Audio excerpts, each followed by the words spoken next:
सबसे पहले आपको बता दें कि मिडिल ईस्ट एक बार फिर बारूद के ढेर पर खड़ा है।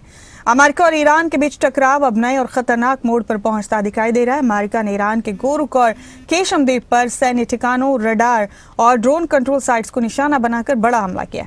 वहीं ईरान भी पलटवार के संकेत दे रहा है। लेबनान में इजराइल और हिजबुल्लाह के बीच हमले तेज हो चुके हैं, जबकि खाड़ी क्षेत्र में मिसाइल और ड्रोन हमलों ने तनाव को और बढ़ा दिया है। युद्ध विराम की उम्मीदें धुंधली पड़ती जा रही हैं और हॉर्मुज से लेकर बैरूत तक बारूद की गूंज सुनाई दे रही है। सवाल यह है कि क्या ये टकराव सिर्फ रीजनल टकराव है या फिर पूरी दुनिया को अपनी चपेट में लेने वाला बड़ा संकट। हमारी खास रिपोर्ट देखिए।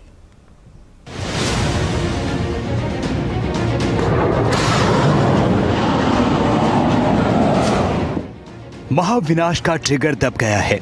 सुपर पावर अमेरिका ने ईरान पर एक बार फिर से हमला किया है। आसमान से बरसी अमेरिकी मिसाइलों ने ईरान के मिलिट्री बेस को मलबे में ढेर किया है। ईरान के गोरुक और केशम द्वीप पर अटैक हुआ है। ईरान के रडार और ड्रोन कंट्रोल साइट्स को टारगेट किया गया है। ईरान की आक्रामक गतिविधियों के जवाब में अमेरिका ने एक्शन किया। अमेरिका का कहना है कि ईरान ने अंतर्राष्ट्रीय जल क्षेत्र में एक अमेरिका MQ-1 ड्रोन को गिराया था। अमेरिकी सेना ने ईरान के एयर डिफेंस सिस्टम को जवाब में नुकसान पहुंचा दिया। ईरान के ग्राउंड कंट्रोल स्टेशन 2 ड्रोन को नष्ट किया। अमेरिका का दावा है कि ड्रोन क्षेत्रीय समुद्री रास्तों से गुजर रहे जहाजों को सीधा खतरा पैदा कर रहे थे। अमेरिका के हमलों को लेकर ईरान की तरफ से IRGC ने दावा किया, हमने उस एयरबेस को निशाना बनाया जिसका इस्तेमाल सिरिक द्वीप के पास अमेरिकी ऑपरेशन में हुआ था।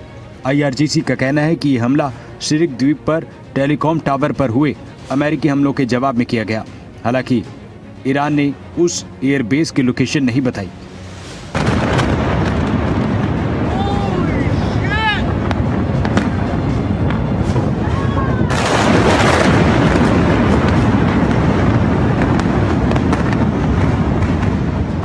जंग की ये आग सिर्फ ईरान तक सीमित नहीं। खाड़ी देश कुवैत में अज्ञात ठिकाने से मिसाइल और सुसाइड ड्रोन्स की बौछार हुई। कुवैत के मिलिट्री एयर डिफेंस ने तेजी दिखाते हुए इन्हें आसमान में ही मार गिराया, लेकिन हमले ने पूरे खाड़ी देशों को दहला दिया है।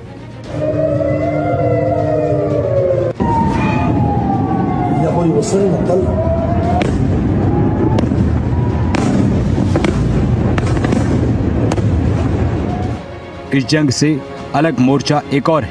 युद्ध के मैदान से आ रही सबसे पहली और खौफनाक खबर लेबनान से है। देखिए ये तस्वीरें जिसमें लेबनान में इजराइल की सेना IDF ने ईरान के प्रॉक्सी हिजबुल्लाह को टारगेट किया। इजरायली प्रधानमंत्री बेंजामिन नेतन्याहू ने युद्ध विराम को दरकिनार कर हिजबुल्लाह के सबसे अहम ठिकाने बैरूत के दयह में भीषण हवाई हमलों के आदेश दिए हैं। अटैक के जवाब में लेबनान की तरफ से हिजबुल्लाह ने जवाबी कार्रवाई में इजराइल के मेरोन एयर ट्रैफिक कंट्रोल बेस को टारगेट किया है।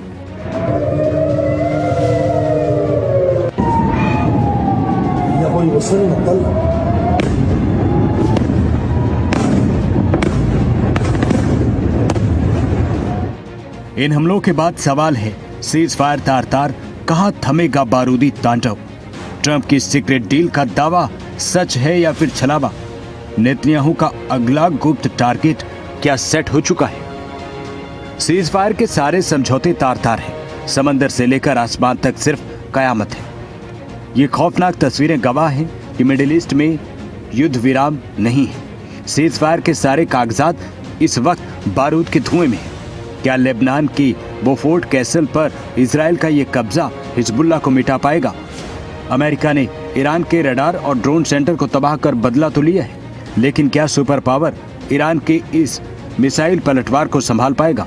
ट्रंप भले दावा कर रहे हैं ईरान घुटनों पर आकर शांति समझौता कर रहा है, लेकिन युद्ध के मैदान से हकीकत चीख चीख कर कुछ और ही बयां कर रही है। मिडिल ईस्ट में मचे हाहाकार ने पूरी दुनिया की अर्थव्यवस्था की कमर तोड़ी है। स्ट्रेट ऑफ हॉर्मुज के पास चल रही इस जंग की वजह से वैश्विक बाजारों में कच्चे तेल की कीमतें $93 प्रति बैरल के पार हैं। ब्यूरो रिपोर्ट, खबरें अभी तक।